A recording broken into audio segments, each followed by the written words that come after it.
Welcome online classes. मैं Shrimati Margaret Kujur, सहायक प्राध्यापक हिंदी, शासकीय महाविद्यालय धर्मजगढ़, जिला रायगढ़ एवं छत्तीसगढ़ से बीए, बीएससी, बीकॉम, बीसीए तृतीय वर्ष आधार पाठ्यक्रम हिंदी भाषा इकाई 2 के अंतर्गत विकासात्मक पुनर्विचार एवं कल्याण के प्रश्न पार्ट 2 पर आज हम विचार करेंगे। कल्याण के प्रश्न में मुख्यतः हम डॉक्टर अमर्त्य सेन एवं प्रोफेसर पिगू के आर्थिक कल्याण संबंधी विचारों पर अब ही हम प्रकाश डालने वाले हैं। अब हम आते हैं विकासात्मक पुनर्विचार कल्याण के प्रश्न। आर्थिक विकास व कल्याण पर अमर्त्य सेन एवं प्रोफेसर पिगू के विचार। विकासात्मक पुनर्विचार कल्याण के प्रश्न लेख में लेखक डॉक्टर ओंकार शरण श्रीवास्तव लिखते हैं कि यूँ तो समस्त अर्थशास्त्र सभी के आर्थिक कल्याण का विषय है, परंतु भारत के नोबेल प्राप्त विजेता रहे प्रोफेसर अमर्त्य सेन और प्रोफेसर पिगू ने इसे नए संदर्भों में उठाया है। आर्थिक विकास व कल्याण पर अमर्त्य सेन के विचार।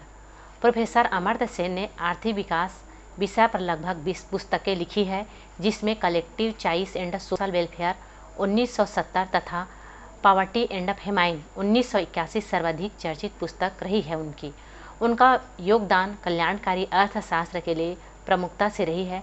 प्रोफेसर अमर्त्य सेन ने आर्थिक विकास व कल्याण के ऊपर जितना भी लिखा है उसका प्रमुख सार इस प्रकार है। पहला आता है विकास व प्रजातांत्रिक पद्धति एक साथ हो। प्रजातंत्र में दुर्भिक्ष नहीं पड़ते, क्योंकि जवाबदारी अथवा बिल्कुल खाना ना मिलने वाली भूख से नहीं, बल्कि आधा पेट भोजन से अर्थात पोषक भोजन मिलने से है। अर्थात वे बताना चाहते हैं कि प्रजातंत्र में प्रत्येक व्यक्ति को भोजन मिलना चाहिए, पोषक भोजन मिलना चाहिए और कोई व्यक्ति आधा पेट भोजन खाकर ना रहे। दूसरा है विकास व कल्याण के लिए सभी को शक्तिमानता मिलनी चाहिए, जिसके लिए निम्न बातों का होना जरूरी है।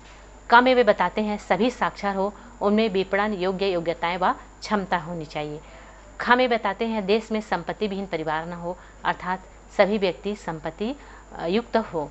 ग में बताते हैं उत्पादन योग्यताओं का प्रयोग, अर्थात रोजगार के लिए उत्पादन क्षमताओं में वांछित वृद्धि हो, अर्थात हम जो भी उत्पादन करते हैं तो उसके लिए जो योग्यताएं होनी चाहिए वो और उसके साथ उत्पादन में वृद्धि होनी चाहिए। घ में बताते हैं स्वास्थ्य सुविधाएं सभी को सुलभ हो, अर्थात स्वास्थ्य संबंधित सुविधाएं सभी को उपलब्ध होनी चाहिए। ड में बताते हैं स्त्रियों के विकास की ओर पर्याप्त ध्यान हो। जहाँ लड़कियों को साथ साथ विकास करने की सुविधा न हो, वह एक फेफड़े में सांस लेने के बराबर है। अर्थात वे अपने कल्याण संबंधी विचारों में बताते हैं कि स्त्रियों को भी लड़कों के समान विकास करने का अवसर दिया जाए। अमर्त्य सेन एक सिद्धांत को गलत सिद्ध किया है, जिसे केने तेरो ने प्रतिपादित किया था कि सामाजिक हित कभी भी व्यक्तिगत हितों का जोड़ नहीं बन सकते। इसलिए विकास को मापने के लिए एक धारणा विकसित हुई है, जिसे मानव विकास निर्देशांक कहते हैं। मानव विकास निर्देशांक 3 सूचकों से मिलकर बना होता है। पहला जीवन स्तर, जिसे प्रति व्यक्ति आमदनी से नापा जाता है। दूसरा जीवन प्रत्याशा और तीसरा शिक्षा के क्षेत्र में उपलब्धियां, जिसमें स्कूलों में प्रवेश अनुपात एवं वयस्क साक्षरता से है। इस प्रकार का प्रयास संयुक्त राष्ट्र विकास कार्यक्रम के द्वारा सन 1990 से किया जा रहा है और प्रति वर्ष इस प्रकार का प्रतिवेदन तैयार किया जाता है। सारांश यह है कि गरीबी, बेकारी, शक्तिमानता का न होना, निम्न जीवन यापन न हो, बल्कि जीवन यापन की भौतिक किस्म ऊँची हो, सभी का अधिकतम कल्याण हो, सभी विकास प्रक्रिया से जुड़े, ऐसा अमर्त्य सेन जी का विचार है। प्रोफेसर अमर्त्य सेन के शक्तिमानता संबंधी विचार। प्रोफेसर अमर्त्य सेन ने जो शक्तिमानता को लेकर जो विचार प्रस्तुत किया है, तो आखिर उन्होंने शक्तिमानता में किन बातों का उल्लेख किया है, उन पर हम यहाँ पर चर्चा करेंगे। पहला आता है परिसंपत्ति विहीनता को दूर किया जाना आवश्यक है। भारत में 20% लोगों के पास कोई उत्पादन संपत्ति नहीं है। बहुत बड़ी आबादी के पास घरेलू संपत्ति के नाम पर कुछ नहीं है। भूमि का सही मालिकाना हक देकर सिंचाई सुविधाओं का विकास कर शक्तिमानता लाई जाए। भूमि सुधार कानून की सख्त आवश्यकता है। अर्थात वे बताना चाहते हैं कि यहाँ के हर व्यक्ति के पास भूमि व संपत्ति होनी चाहिए। दूसरा में बताते हैं शक्तिमानता का दूसरा आधार विपणन योग्य योग्यता है। परंपरागत शिक्षा बेकार सिद्ध हुई है। तकनीकी व व्यवहारिक शिक्षा से लोगों को रोजगार मिल सकेगा। व्यक्ति की शिक्षा अभिरुचि के अनुसार काम मिलना चाहिए। विशेष क्षेत्रों में प्रशिक्षण देकर काम में लगाया जाना चाहिए। कहने का तात्पर्य होता है कि वे बताना चाहते हैं कि तकनीकी व व्यवहारिक शिक्षा से लोगों को रोजगार मिल सकता है और युवाओं को उनके प्रशिक्षण देकर उनकी रुचि या योग्यता के अनुसार काम देना चाहिए। तीसरा में बताते हैं कि आरक्षण देकर भी शक्तिमानता लाई जा सकती है। ज़रूरतमंदों को आरक्षण का सही लाभ मिलना चाहिए। आर्थिक रूप से सशक्त एवं सक्षम लोगों को तत्काल आरक्षण का लाभ देना बंद कर देना चाहिए। कहने का तात्पर्य है कि अमर्त्य सेन जी अपने विचार में कहते हैं कि जो सक्षम हैं, जिनका जीवन स्तर उच्च है, उनको आरक्षण से अलग कर देना चाहिए या उनका आरक्षण लाभ बंद कर देना चाहिए। उनका विचार ऐसा है।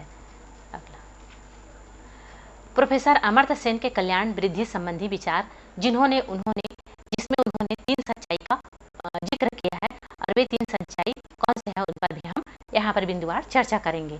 पहला है, राष्ट्र के प्रति व्यक्ति से विकास को नहीं मापना चाहिए। असमान वितरण के कारण आधे व्यक्ति औसत से नीचे और आधे ऊपर नहीं होते।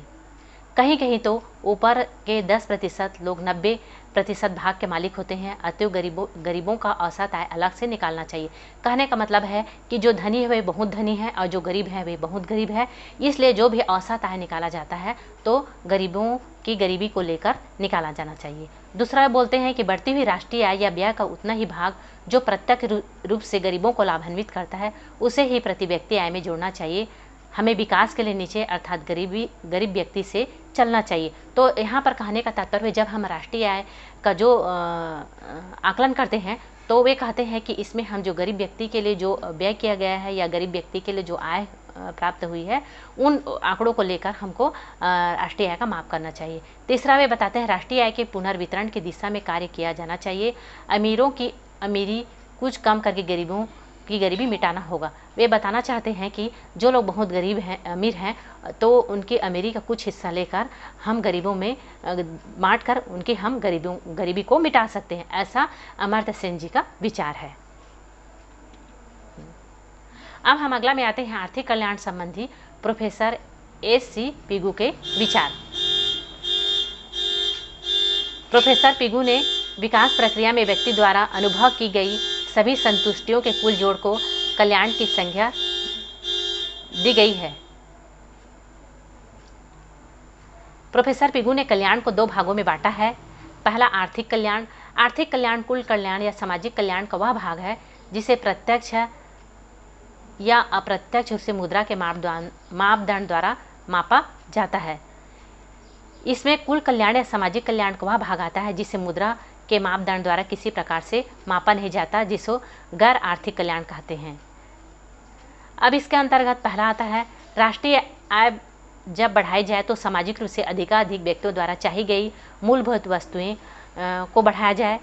कम वेतन, मजदूरी व कम आय प्राप्त करने वालों के जरूरत के समान व सेवाएं पहले पैदा की जाए।